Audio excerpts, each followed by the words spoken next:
धर्म के नाम पर होता है रोज कत्लेआम। बचाओ देश को लोगों, अभी सवेरा है। और जब सितम है वफादार मुसलमानों को, और जब सितम है वफादार मुसलमानों को, गाय के नाम पर बलवाइयों ने घेरा है। कोई भी कत्ल पे मातम न करने आएगा, कोई भी कत्ल पे मातम न करने आएगा। छुपा रहा है मुसलमान खून तेरा है। वतन के वास्ते जिसका गिराना खतरा है खून, वतन के वास्ते जिसका गिराना खतरा है खून, वो कह रहा है कि हिंदुस्तान मेरा है। चमन में कैसी सुनी जाए कुमरियों की सदा, चमन में कैसी सुनी जाए कुमरियों की सदा। हर एक शाख पे जब साग का बसेरा है। सदर बावकार हजरत असातिज़े किराम और सामईन एहसान, इस वक्त हिंदुस्तान का मुसलमान तारीख की इंतहाई दुश्वार गुजार दौर से गुजर रहे हैं। मसाइब और मुश्किलात के तूफान बलाफिज में गिरे हुए हैं। आलाम और मसाइब ने हर तरफ से अहता कर रखा है।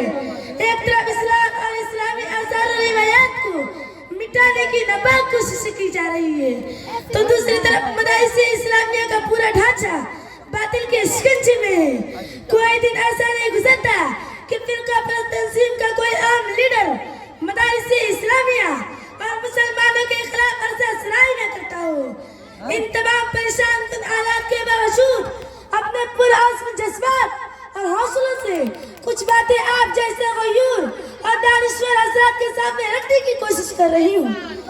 भैया के हमने आज़ादी के बाद इस मुल्क में खोया बहुत कुछ है। हज़रात सामीन, हमारा मुल्क एक जमहूरी और सेकुलर मुल्क है। सरवाने में जमीयत उलमा हिंद कर रहा है। जैसे जैसे मुल्क की आज़ादी करीब आती गई, इंडियन नेशनल कांग्रेस की बुनियादी लोगों मसलन मोतीलाल नेहरू, जवाहरलाल नेहरू और महात्मा गांधी से जमीयत उलमा हिंद के लोग बराबर हाथ लेते रहे कि मुल्क की आज़ादी के बाद मुल्क का दस्तूर सेकुलर दस्तूर बनेगा। और कांग्रेस भी बराबर इस बात का यकीन दिलाती रही कि हम एक की तश्कील करेंगे जो कसरत में वादत के फलसफा पर कायम हो, जहाँ छूत-छात और किसी तरह के इम्तियाज को अहमियत नहीं दी जाएगी, बल्कि सिर्फ जुमहूरी कदरों को ही बरतरी हासिल होगी, जहाँ अमन व आज़ादी, हुकूमत व मरहमत, उम्मत व मोहब्बत, अदल व इंसाफ, भाईचारगी और इंसानियत के जरिए तमाम मसाइल हल निकाले जाएंगे। मुल्क में बसने वाले तमाम हिंदुस्तानियों को यकसा हुकूक हासिल होंगे और मुल्क का दस्तूर सेकुलर बनेगा। यहाँ तक कि मुल्क आजाद हुआ और बदकिस्मती थी कि अंग्रेजी खुफिया पॉलिसी और क़यादत की पॉलिसी तकसीम भी हो गया। इसलिए हिंदुओं के बास्केट आवर लोगों ने आवाज उठाई कि अब मुल्क का दस्तूर सेकुलर स्टेट न बन करके एक हिंदू स्टेट बनना चाहिए। जमीयत उलमा हिंद के अकाबरीन इसराइल के खिलाफ उठ खड़े हो गए। हमसे जो वादे तुमने किए थे उन वादों को पूरा करो, क्योंकि अगर ये मुल्क तकसीम हुआ है और पाकिस्तान बना है तो कसूर तुम्हारा है कि तुमने मंजूर किया, दस्तखत तुमने किए हैं, हमने नहीं। इसलिए इस मुल्क का दस्तूर सेकुलर बनेगा। जमीयत उलमा हिंद का मुतालबा इतना मजबूत था कि इस मुतालबे के सामने सरे तस्लीम खम करना पड़ा और मुल्क का दस्तूर सेकुलर दस्तूर बना। लेकिन बड़े अफसोस के साथ ये कहना पड़ रहा है कि जिस हिंदुस्तान को हमने अपने खूने जिगर से सींचा था और जिसके जुल्म को हमने बड़ी मेहनत और मुशक्कत और बहुत मोहब्बत से संवारा था, आज ये मुल्क एक नया तूफान और चैलेंज का सामना कर रहा है। और आजादी के बाद हमने इस मुल्क में बहुत कुछ खोया है। हमने उस्मानिया यूनिवर्सिटी हैदराबाद और मुस्लिम यूनिवर्सिटी अलीगढ़ का अक़लियती किरदार खोया है। बाबरी मस्जिद और जामिया इस्लामिया का सिर्फ हमारे साथ है। 2002 ईस्वी में ऐसा किदाई गांधी जी सरजमीन गुजरात में उस वक्त की मौजूद सरकार की क़यादत हमारे सरपरस्ती में फसादियों का हंगामा और हजारों मुसलमानों को तय करके उतना खून रसी और संपादियतों पर बरीयत की जो दास्तान जमहूरी हिंदुस्तान की पेशानी पर रकम है। इस तूफान और भयानक मजालिम के सामने हिटलर की रूह भी शर्मा गई, जो मजालिम की दुनिया में अपनी मिसाल आप है। फसादात में चलते हुए मकानात और दुकानें, लाशें, माँ और बोलों की लिटी हुई इज्जत और उस्मतों का मंजर हमारे सामने है। आला नौकरी बनकर रह गए हैं।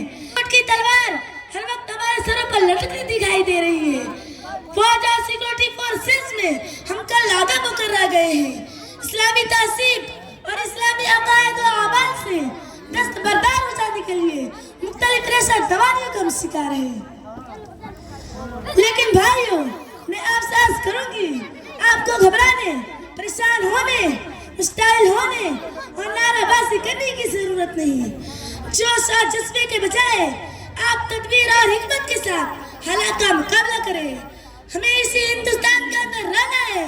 यहाँ बसने वाला हर इंसान हमारा भाई है। हमें इनके साथ इखलास और मोहब्बत के साथ पेश आना है और हिंदुस्तान की गंगा जमुनी तहजीब जो हमारा कीमती असासा है, इसे हर हाल में बाकी रखना है।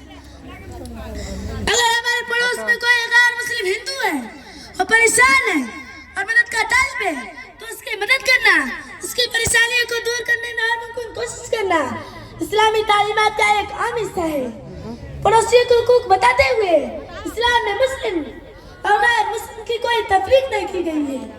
अगर एक मुसलमान किसी हिंदू भाई पर जुल्म और ज़्यादती करता है, तब भी हमें सच को सच कहना है, जुल्म को जुल्म करना है, दूध को दूध और पानी को पानी करना है। ये सही नहीं है। ये इस्लाम की तालीम और ये हमारे आका रसूल करीम सल्लल्लाहु अलैहि वसल्लम की सुन्नत है।